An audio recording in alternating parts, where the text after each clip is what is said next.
La marcha convocada por Gustavo Petro, o su día cívico, o la parálisis que pretendió hacer del país, fue un fracaso, y es evidente.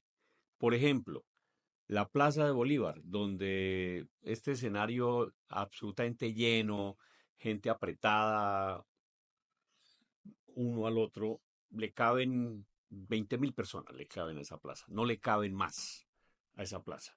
Pues no había 10.000 personas, así de sencillo. El solo escenario que armaron para esto con un gasto multimillonario, porque es que es mucho el billete de nuestros impuestos el que se gastó en estas convocatorias, pagando buses, trayendo gente, digamos, marchantes prepagos de todo el país, indígenas, que se conoció que se firmaron hace 2 días, contratos multimillonarios con las organizaciones indígenas. Esa tarima ocupaba por lo menos entre un 8 y un 10% de la plaza, tal vez más, el solo pedazo. Las áreas de seguridad de la plaza también le restaban capacidad a la plaza. Y esa plaza, que le caben 20.000 apretados, no le caben más a la Plaza de Bolívar, no tenía 10.000 personas, no las tenía. Primero. Segundo, Petro había anunciado millones y millones de personas en todo el país. Si en Bogotá, por ejemplo, hubiese sido éxito, todas las calles aledañas en la Candelaria, la Séptima, la Octava, desde la Jiménez, estuvieran abarrotadas de gente, pero no fue así, no fue así. Entonces, lo mismo ocurrió en Bogotá, en Medellín, en Cali, en Barranquilla, en Cúcuta, en Cartagena. No hubo multitudinaria presencia de gente porque Petro perdió las calles de Colombia hace rato. ¿Por qué las perdió? Por mentiroso, por incumplido, como se le dice en el argot popular, por faltón. La gente no le cree a Petro. ¿Quiénes van a las marchas de Petro? Pues los prepagos, los que les interesa que su jefe, su patrón los vea desfilando por cosas que ni siquiera saben. Hay multiplicidad de entrevistas en las redes sociales a gente que estaba gritando y arengando y le decían: ¿usted sabe por qué protesta? ¿Usted sabe qué es la reforma laboral? ¿Qué es la reforma a la justicia? ¿Qué es la reforma pensional? Y soltaban la risa, no tenían ni idea. Entonces, es una muestra más de que Petro está desesperado, está dando pataletas de ahogado y ha convocado ahora la tal consulta popular que nos va a costar 800.000, 900.000 millones, 1 billón de pesos, no sabemos, mucho dinero de nuestros impuestos, ¿ve? Para una consulta popular que no va a pasar. Eh, es absolutamente claro que las cifras así lo indican. El número de personas aptas para votar en Colombia está más o menos en 42 millones y se necesita el 33% para que pueda aprobarse, ¿sí? Esa consulta. Es decir, necesitaría Petro 13.500 millones, 13.600.000 de votos para poder ser aprobada, y eso si el Senado lo aprueba, porque después de que el pueblo dijese sí, digamos, que pasaran esos 13.600.000.000 de votos, tendría que el Senado aprobarla. Y con todo lo que está pasando, con todo un Congreso en contra prácticamente con Petro, ¿quiénes están? Pues los de las FARC, allá, los 10 curules de las FARC, están los indígenas, están los ASIS, están todos estos partidos mamertones como Alianza Verde y otros que pues siguen a pie juntilla a Petro, y están los enmermelados, porque la corrupción en el Congreso es absolutamente monstruosa. Lo que da cuenta entonces que esa consulta no va a pasar, pero nos va a costar un ojo de la cara, con un Petro que en vez de dedicar esos recursos a cosas urgentes que sí necesita el país, pues no lo está haciendo. Quiero que me levanten la mano las personas a las cuales se les ha demorado su medicamento. No le... A todos. ¿Cuánto venía usted a reclamar en ese momento? 8 medicamentos. ¿Cuánto le dieron? Ni uno. Estoy muy asustado porque el cáncer iba a tener metástasis. De tal manera entonces que, repito, la consulta es un chiste barato, es un globo, es un humo que está vendiendo el señor Petro para distraer la opinión pública y sobre todo, ojo con esto, la gravedad de esas arengas que hizo ayer Petro en la Plaza de Bolívar, llamando a los colombianos prácticamente a tomarse la violencia en las calles, a matarnos los unos a los otros si no se le aprueban sus reformas, que ya no se las aprobaron porque se hundió la laboral en el Congreso, y si no pasa su consulta, porque el constituyente primario y el pueblo es el que manda, y el Congreso no puede estar por encima del pueblo, el discurso barato de Petro, ¿no? Ya se han levantado muchas voces, incluso a nivel internacional, del peligro que está corriendo Colombia en este momento con un presidente quemando el país, con un bidón de gasolina en una mano y con una antorcha encendida en la otra, y en los 4 puntos cardinales de Colombia regando gasolina y quemando al país para ponernos a pelear con un solo propósito. Esa es mi tesis: incendiemos el país, clausuremos el Congreso, cerremos el Congreso, y yo puedo seguir mediante decretos de emergencia que los da la Constitución, estados, excepciones de orden público, por ejemplo, y me quedo en el poder 2 años más, 3 años más, 5 años más, 6 años más, qué sé yo.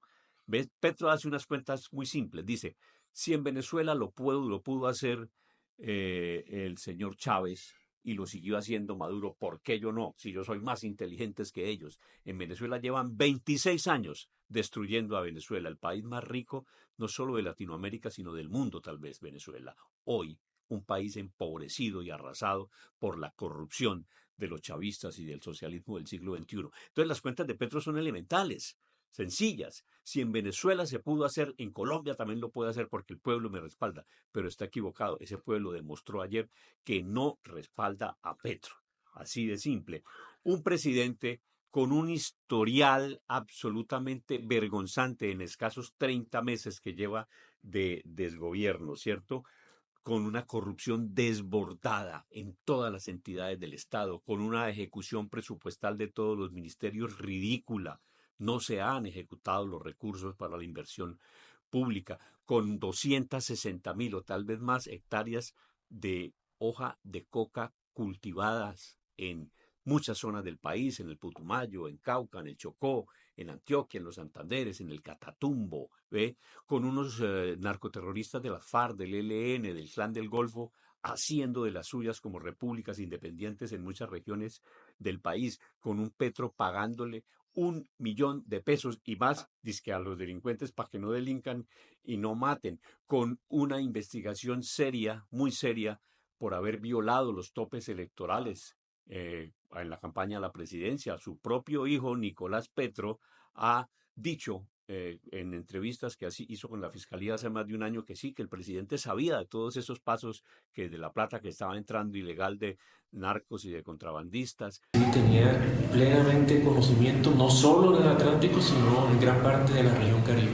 Tras señalar que testificaba sin presión alguna, admitió que su padre estaba al tanto de la entrada de dineros irregulares del megacontratista Euclides Torres.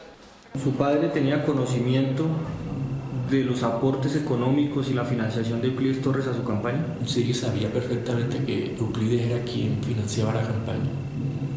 ¿Cómo podemos asegurar esa situación?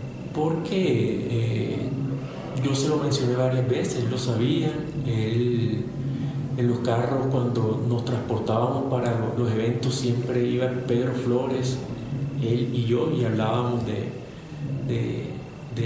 la financiación, de Euclides era el que financiaba.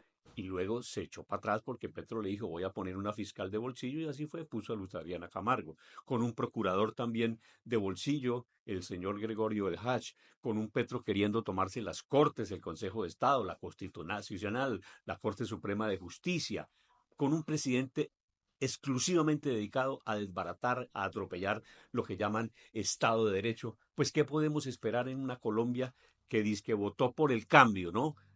Pero no ha habido ningún cambio, al contrario, estamos ni siquiera en el filo del abismo, estamos en el abismo en este momento, los colombianos, por cuenta de este sujeto Petro.